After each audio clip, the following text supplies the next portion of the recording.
ஆண்டவராகிய இயேசு கிறிஸ்துவின் நாமத்தில் காலை வாழ்த்துக்கள். இன்றைய மன்னா, கர்த்தாவே என் ஜெபத்திற்கு செவி கொடுத்து என் விண்ணப்பங்களின் சத்தத்தை கவனியும். சங்கீதம் 86 வசனம் 6. பாருங்கள், இங்கே இவ்வளோ நாள் நம்மளை கவனித்து பார்க்க ஒவ்வொரு விதத்தில் ஆண்டவர் சொல்கிறத நம்ம பார்க்குறோம். ஆனால் இங்கே தாவீது என்ன சொல்கிறாரு, ஆண்டவர்கிட்ட ஒரு விண்ணப்பம் வைக்கிறார். கர்த்தாவே என் ஜெபத்திற்கு செவி கொடுத்து என் விண்ணப்பத்தின் சத்தத்தை கவனியும் அப்படின்னு சொல்கிறார். ஆண்டவரை கவனிக்க சொல்கிறார். நான் ஜெபிக்கிறேன்ப்பா, நீங்கள் கவனிங்கப்பா அப்படின்னு சொல்லி அவர் என்ன பண்ணுறாரு, கவனிக்கிறதுக்கு சொல்கிறார்.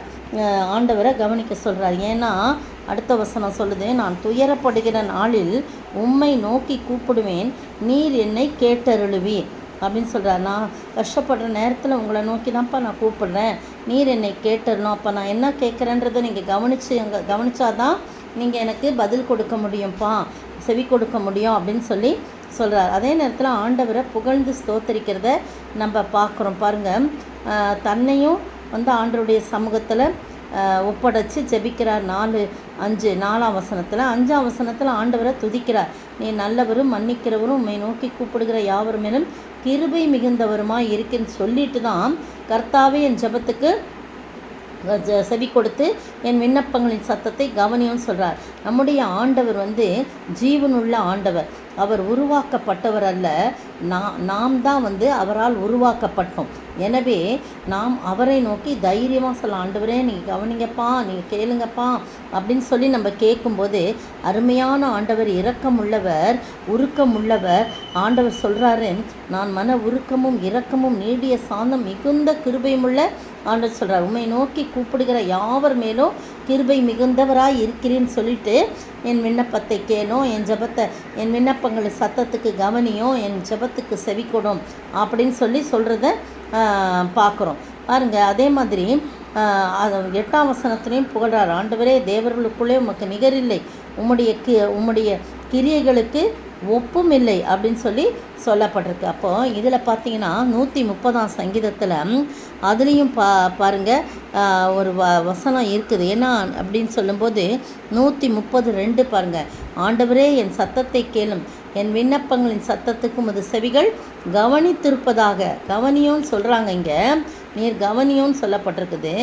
இங்கே என்ன சொல்கிறாருன்னா, என் விண்ணப்பத்தின் சத்தத்தை கவனின்னு சொல்லி 130 சங்கீதத்தில் என்ன சொல்லப்பட்டிருக்குன்னா, என் விண்ணப்பங்களின் சத்தத்திற்கு உமது செவிகள் கவனித்திருப்பதாக. கர்த்தாவே, என்னுடைய அக்கிரமத்தையெல்லாம் நீங்கள் கவனிச்சிங்கன்னா யார் நிலை நிற்க முடியும்? ஆண்டவரே, நீர் மன்னிக்கிறதுக்கு தயை பெருத்த ஆண்டவர், நம்மிடத்தில் திரளான மன்னிப்பு உண்டு அப்படின்னு சொல்லி அவர் ஆண்டவருடைய சமூகத்தில் தன்னை தாழ்த்தி ஒப்பு கொடுத்து, என்னுடைய அக்கிரமத்தெல்லாம் நினைக்காதீங்கப்பா, என் பாவங்கள்லாம் மன்னிங்க, நீர் என்னுடைய விண்ணப்பத்துக்கு செவி கொடுங்க, என் ஜெபத்தை கவனிங்க அப்படின்னு சொல்கிறத நம்ம பார்க்குறோம். நீங்களும் நானும் ஆண்டவருடைய சமூகத்தில், ஆண்டவரே என் ஜெபத்திற்கு நீங்கள் செவி கொடுங்க, என் விண்ணப்பத்தை கவனிங்கன்னு கேட்கும்போது உடனே நேச கர்த்தர் அழகாக இறங்கி நம்முடைய விண்ணப்பத்துக்கு செவி கொடுப்பார். நம்முடைய ஜெபத்தை அவர் கவனித்து கேட்பார். அந்த ஒரு மனிதர்களிடத்துல நான் போய் சொன்னோம்னா, ஐயோ இவ்வளோ நேரம் பேசுகிறாங்களே அப்படின்னு சொல்லி கவனிக்காமல்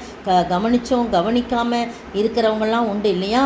கவனிக்கிறது போல் நடிக்கிறவங்களும் இருக்கிறாங்க. ஆனால் அப்படிலாம் இல்லாதபடி நம்முடைய ஆண்டவர் கவனித்து கேட்டு நம்முடைய விண்ணப்பத்துக்கு செவி சாய்க்கிற ஆண்டவராயிருக்கு. அவரை நோக்கி பார்ப்போமா? உம்மையே நோக்கி கூப்பிட்டால் போதும், நீரெந்தன் சமீபமல்லோ. தேவா தேவா, உம்மையே நோக்கி கூப்பிட்டால் போதும், நீரெந்தன் சமீபமல்லோ.